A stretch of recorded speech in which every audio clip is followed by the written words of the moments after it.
Okay, day 2. We're at Lemelson. I think I'm pronouncing that correctly.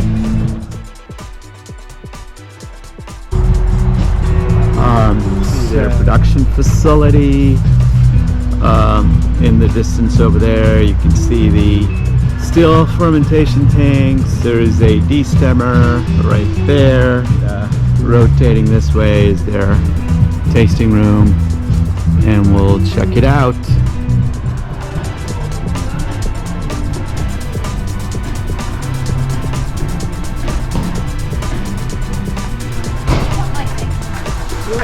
Hey guys!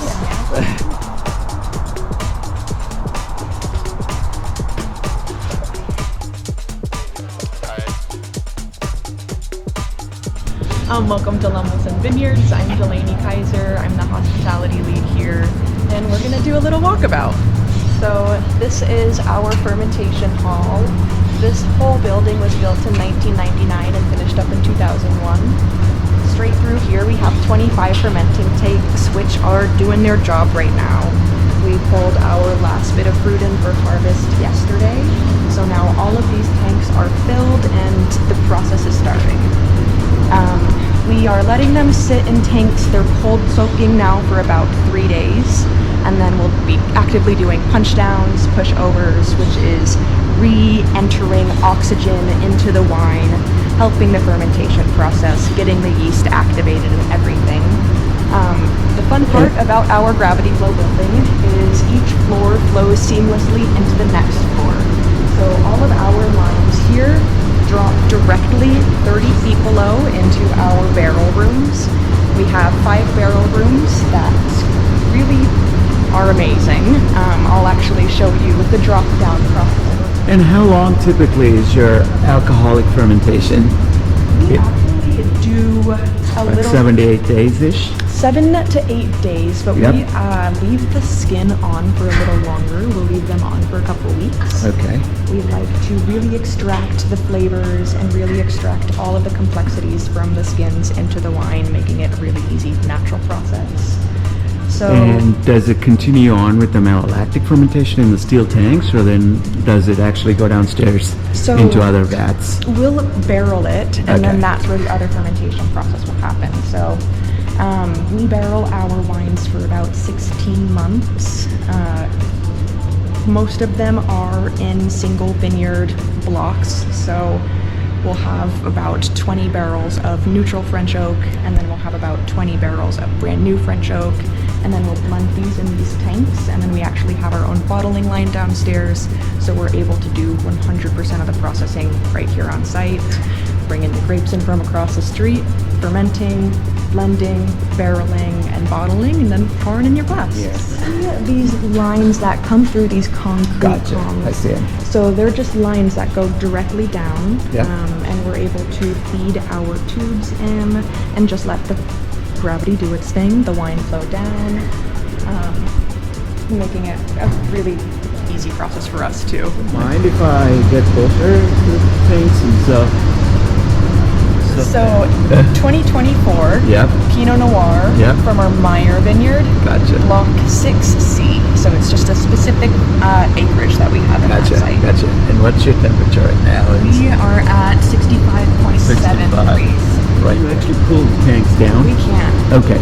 Usually what I've seen is they have A thick tubes. layer of ice or something? Well, there's tubes that run very cold Oh. water to actually pull it down. What's your mechanism to cool things down? These are self-cooling tanks, so Okay. they are able to, with this thermometer here, Yep. cool the entire thing off, and then it does get a thick layer of ice that just cools the entire thing off. Nice, very nice. Okay, cool. And so these, I mean, all of this, it's 25 tanks here. Perfect. Do you use this for anything here? Yeah, so these are our woody tanks. Those have been here for the last 25 years. Okay. Are they functional? They are functional. Okay. They don't have any temperature control, so Yeah. we don't use them as much. They're a very neutral Yeah. fermentation process for Yeah. us, but they're our history, so we're still using them. So, Pinot Gris that you make, And do you also make a Chardonnay or not? We really? do. We make two different kinds of Chardonnays. Do you let it go through the malolactic fermentation for a long time, or is it pretty?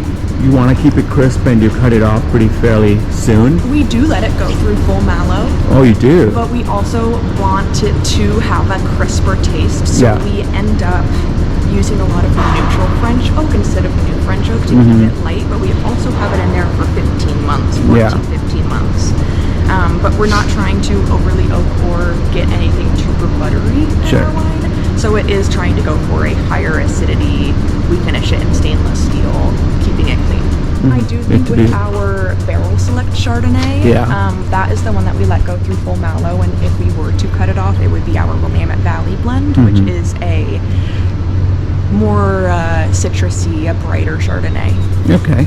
And with your rosés, you know, it's pretty light. So the maceration period is like very short, So yeah, like less than a day or like a day and a half, or. for the time on skins specifically, only an hour and a half. Oh, okay. So we really want it to give it that color and the saturation, only to represent that dry crispness in the wine as well. So it is that light peachy color. We want it to taste that light kind of very clean finish to it. And it's 100% Pinot Noir, right? 100% Rosé. Pinot Noir. Yeah, we do. Okay. Perfect. 5 months in barrel, all neutral French oak, and it finishes in stainless steel. Yep. Excellent. Thank you so much. Of course. Appreciate Thank you it. so much. All right.